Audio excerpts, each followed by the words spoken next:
کو بھی قبول نہیں کیا تھا، کیونکہ یسوع مسیح کے قریب جو تھے وہ نجات ان کے کیونکہ وہ قریب تھے اور ان کو معافی مل چکی تھی، نجات مل چکی تھی، لیکن یسوع کے بھائی یسوع پر ایمان ابھی تک نہیں لائے تھے۔ یسوع کا ہم کلام میں پڑھتے ہیں تو ایک جگہ پر جب خدا یسوع مسیح انجیل کی منادی کر رہا تھا، کلام کر رہا تھا، تو ایک مرد نے آ کے، کوئی شخص نے آ کے بتایا کہ اے یسوع، تیرے بھائی اور تیرے بہنیں تجھے بلاتے ہیں۔ تو اس نے کہا کہ میرے بہن بھائی وہ ہیں جو میرے کلام کو سنتے ہیں۔ یسوع اپنے بہن بھائی ان لوگوں کو تسلیم کرتا ہے جو اس پر ایمان لاتے ہیں۔ تو آج میں آپ کو بتانا چاہتی ہوں کہ یسوع جب اپنے لوگوں پر کے لیے اپنی جان کو قربان کیا ہے، تو ہمیں بھی چاہیے کہ ہم اس کے بیٹیاں اور بیٹے بن جائیں اور اس کے قریب آ جائیں، کیونکہ یسوع بہت جگہ پر ہم نے دیکھا کہ ایک جگہ پر بتایا جاتا ہے کہ وہ اپنے ماں مریم تک ان کے پاس تھے، لیکن وہ ان سے محبت کرتا، تو ان کے قریب تھا اور ان کو چاہتا تھا۔ اور تیسرا پوائنٹ میں آپ کو بتاؤں گی، ایک اے عورت پکارنے سے کیا مطلب ہے۔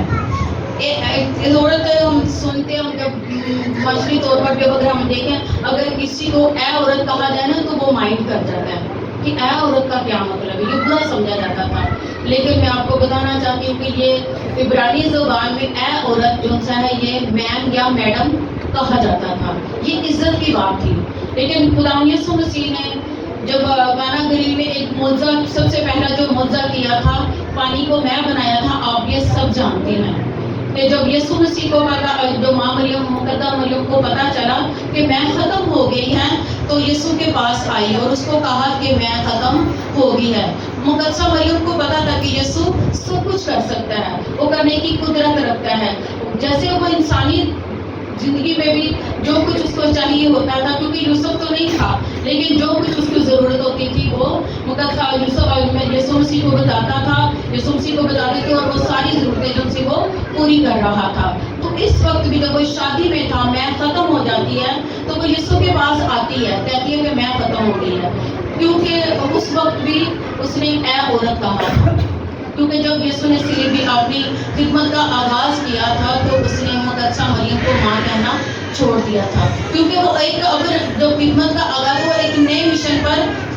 چل چکا تھا۔ نئے مشن کا مطلب کہ وہ اپنی زمینی خدمت، جس مقصد کے لیے وہ اس دنیا میں آیا تھا، اپنے لوگوں کو نجات دینے کے لیے، کہ یہ پلان تھا صلیب کا، تو وہ اس خدا باپ کی مرضی کو پورا کرنے کے لیے وہ اب پورا کرنے کے لیے وہ بڑھ چکا تھا، تو اس لیے اس نے اپنی ماں کو ماں کہنا چھوڑ دیا اور کہا کہ اے عورت ہو۔ اے عورت اس لیے کہا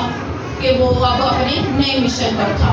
یسوع کے بعد جب وہ صلیب پر اور جا رہے تھے تو ایک عورت نے کہا کہ مبارک ہے وہ جو جس رحم میں تو رہا، لیکن یسوع نے کہا کہ مبارک وہ زیادہ ہیں جو یسوع کے قریب ہیں اور جو یسوع کا کلام سنتے ہیں۔ اور چوتھا پوائنٹ میں آپ کو یہ بتانا چاہتی ہوں کہ یوحنا کو یہ ذمہ داری کیوں سونپی گئی۔ یوسف کو یہ ذمہ داری اس لیے کہ جسمانی رشتہ تو باپ کی تابع داری حکم ماننا ہے، اور جو جتنی زیادہ تابع داری کرتا ہے اور حکم مانتا ہے اتنا ہی وہ مبارک ہوگا۔ اس لیے یسوع نے اے عورت کہہ کر پکارا کہ سب اور یہ ہر ایک بات واضح ہو جائے کہ مقدسہ مریم کے ذمہ جو خدمت کا کام خداوند نے مقدسہ مریم کو کہا تھا کہ جو اس کے ذمہ خداوند نے مقدسہ مریم کے ذمہ کام لگایا تھا وہ اس کو کر چکی تھی، اور بڑے اچھے اور احسن طریقے سے مقدسہ مریم نے اپنے پورے کام کو کیا، اور انسانی نجات اور اس کا کوئی کردار نہیں ہے، ان کی نجات جو ہے وہ مقدسہ مریم سے نہیں، ہمیں خداوند یسوع مسیح سے ملتی ہے۔ یسوع مقدسہ مریم بھی ایک عورت تھی، اور اس کو بھی خدا نے اپنی خدمت کے لیے، یعنی کہ یسوع کا ایک ذریعہ بنایا تھا، اس سے اس کی خدمت لینی تھی، اس لیے وہ بھی ایک خدمت گزار تھی۔ تو یسوع نے کہا کہ خدا نے کہا کہ نجات کا کام جو ہے وہ صرف ہمارے یسوع کے پاس ہے، اور نجات ہمیں مقدسہ مریم سے نہیں بلکہ یسوع مسیح سے ملتی ہے، اور آگے نجات سراسر خدا کا کام ہے۔ یسوع نے 30 سال زمینی زندگی والدین کے ساتھ رہ کر تمام ذمہ داریاں پوری کی، پھر اپنی خدمت کے دوران اپنے اپنے باپ کی مرضی پوری کی، اور اب جب وہ دنیا وقت آ گیا کہ دنیا سے جائے تو وہ اپنی ماں کی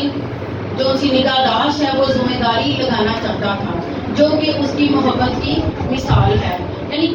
کہ وہ یسوع نے یہ ساری سوچا کہ اب میں جب مرنے کو ہوں تو میں اپنی ماں کی ذمہ داری، اپنی ماں کا فکر مند تھا. اگر میں بھی نہیں ہوگا، باپ بھی نہیں ہے، بہن بھائی بھی جو سے وہ بھی اتنے ذمہ دار ایماندار نہیں ہے، تو میری بہن کا میری ماں کا کون ذمہ دار ہوگا. تو اس نے جب یسوع نے یہ عزت یوحنا کو یسوع نے بخشی، اس نے کہا کہ مریم کا خیال جو ہے وہ یوحنا رکھے گا، جو اس وقت صلیب کے پاس تھا، اور وہ ساری ذمہ داری نبھائے گا جو ایک بیٹے کی ذمہ داری ہوتی ہے.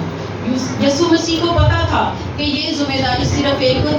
ذمہ داری جو سی ہے یہ یوحنا ہی اٹھا سکتا ہے، کیونکہ وہ اس وقت وہاں پر موجود تھا. اور یوسف یوحنا سے کہا کہ دیکھ تیری ماں یہ ہے، اور یوسف کو پابند کیا کہ وہ مقدسہ مریم کا خیال رکھے جیسے اپنی ماں کا خیال رکھتا ہے. یوحنا ضرور ہی ذمہ دار شخص ہوگا. یسوع نے اس کو یہ ذمہ داری بخشی. اگر ہم موجودہ ذمہ داریوں کو ایسے طریقے سے کرتے ہیں تو خدا ہمیں اس سے بڑی ذمہ داریاں دیتا ہے. کلام کے مطابق اگر دیکھیں تو خدا کے کلام میں لکھا ہے جو تھوڑی ذمہ داری نہیں نہ اٹھا سکتا وہ بڑی ذمہ داری بھی کبھی نہیں اٹھا سکتا. جو تھوڑے میں وفادار ہے وہ زیادہ میں بھی ہے. خدا کے اگر دیکھیں تو بڑی خدمت چاہتے ہیں، اگر آپ بڑی خدمت چاہتے ہیں تو پہلے اس بات پر غور کریں کہ جو خدمت اس نے آپ کو دی رکھی ہے اسے آپ کیسے نبھا رہے ہیں. اور دوسری بات جو موجودگی کی ہے، اگر آپ خدا کے گھر میں ہوں گے، خدا کے قریب ہوں گے تو پھر ہی خدا آپ کو کوئی ذمہ داری دے گا نا. اگر آپ خدا کے قریب نہیں ہوں گے، خدا کے گھر میں نہیں ہوں گے تو خدا آپ کو کیسے کوئی ذمہ داری دے گا. ذمہ دار ہونے کے لیے موجودگی کا ہونا ضروری ہے، کیونکہ اس وقت سلیم کے پاس یہ ہونا تھا تو خدا نے اس کو ذمہ دار بنا دیا. تو وہاں موجود تھا. یسوع نے یہ ذمہ داری اپنی ماں کی یوسف کو سونپ دی. میری دعا کہ خدا ہم سب کو بھی اپنے والدین کا بالکل اسی طرح خیال رکھنے کا فضل عطا کرے جس طرح یسوع نے رکھا تھا. خدا آپ سب کو بڑی برکت دے.